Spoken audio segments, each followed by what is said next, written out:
This is Grimm's Fairy Tales. Jacob Grimm and Wilhelm Grimm. 12 Dancing Princesses. There was a king who had 12 beautiful daughters. They slept in 12 beds all in one room, and when they went to bed, the doors were shut and locked up. But every morning their shoes were found to be quite worn through, as if they had been danced in all night, and yet nobody could find out how it happened or where they had been. And the king made it known to all the land that if any person should discover the secret and find out where it was that the princesses danced in the night, he should have the one he liked best for his wife, and should be king after his death.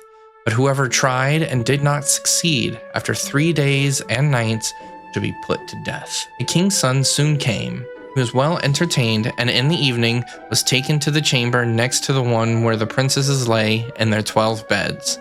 There he was to sit and watch where they went to dance, and in order that nothing might pass without his hearing it, the door chamber was left open. But the king's son soon fell asleep, and when he awoke in the morning, he had found that the princesses had all been dancing, for their soles of their shoes were all full of holes.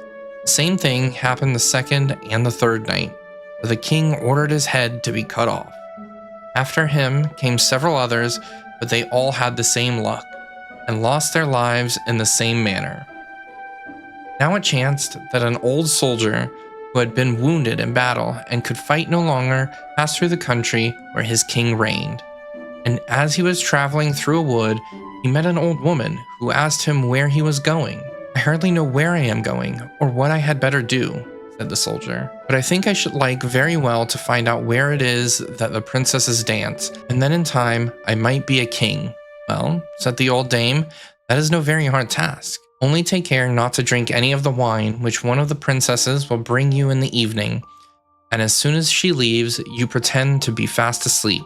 As soon as you put that on, you will become invisible, and you will then be able to follow the princesses wherever they go." When the soldier heard all this good counsel, he determined to try his luck.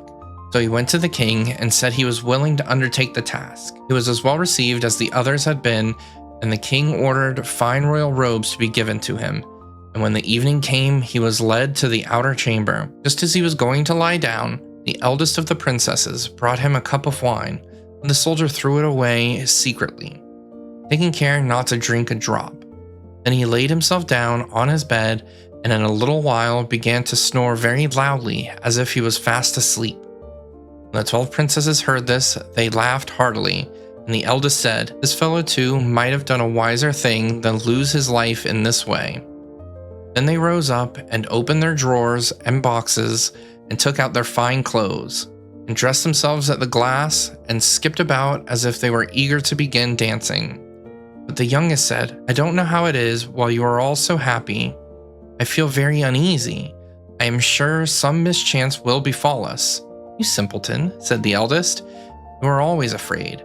Have you forgotten how many king's sons have already watched in vain?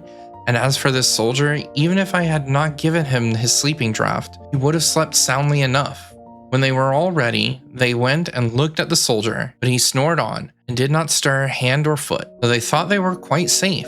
And the eldest went up to her own bed and clapped her hands, and the bed sank into the floor, and a trap door flew open. The soldier saw them going down through the trap door, one after another, the eldest leading the way, and thinking he had no time to lose, he jumped up, put on the cloak which the old woman had given him, and followed them. But in the middle of the stairs, he trod on the gown of the youngest princess, and she cried out to her sisters, "All is not right. Someone took hold of my gown." "You silly creature," said the eldest, "it is nothing but a nail in the wall." And down they all went, and at the bottom they found themselves in a most delightful grove of trees, and the leaves were all silver and glittered and sparkled beautifully. The soldier wished to take some token of this place, so he broke off a little branch, and there came a loud noise from the tree. Then the youngest daughter said again, "I am sure all is not right. Did you not hear the noise? That never happened before." But the eldest said, "It is only our princes who are shouting for joy at our approach." And afterwards to a third, where all the leaves were all glittering diamonds. And the soldier broke off a branch from each, and every time there was a loud noise, which made the youngest sister tremble with fear. But the eldest still said it was only the princes were crying for joy. So they went on till they came to a great lake, and at the side of the lake there lay 12 little boats with 12 handsome princes in them, who seemed to be waiting for the princesses. One of the princesses went into each boat, and the soldiers stepped into the same boat with the youngest. As they were rowing over the lake, the prince who was in the boat with the youngest princess and the soldier said, "I do not know why it is, but though I am rowing with all my might, you do not get on as fast as usual, and I am quite tired. The boat seems very heavy today." "It is only the heat of the weather," said the princess. "I feel very warm too." On the other side of the lake stood a fine illuminated castle, from which came merry music of horns and trumpets. There they all landed and went into the castle, and each prince danced with his princess, and the soldier, who was all the time invisible, danced with them too. And when any of the princesses had a cup of wine set by her, he drank it all up, so that when he put the cup to her mouth, at this too, the youngest sister was terribly frightened, but the eldest always silenced her.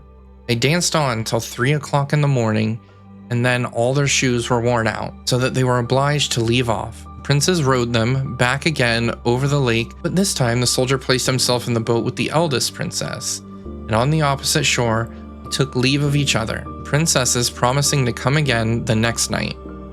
When they came to the stairs, the soldier ran on before the princesses, and laid himself down, and as the 12 sisters slowly came up, very much tired, they heard him snoring in his bed, so they said, "Now all is quite safe." Then they undressed themselves, put away their fine clothes, pulled off their shoes, and went to bed. In the morning, the soldier said nothing about what had happened, but determined to see more of the strange adventure, and went again the second and third night, and everything happened just as before. The princesses danced each time till their shoes were worn to pieces, and then returned home. However, on the third night, the soldier carried away one of the golden cups as a token of where they had been. As soon as the time came when he was to declare the secret, he was taken before the king with the 3 branches and the golden cup. The 12 princesses stood listening behind the door to hear what he would say. And when the king asked him, "Where do my 12 daughters dance at night?" he answered, "With 12 princes in a castle underground." And then he had told the king all that had happened, and showed him the 3 branches and the golden cup, which he had brought with him.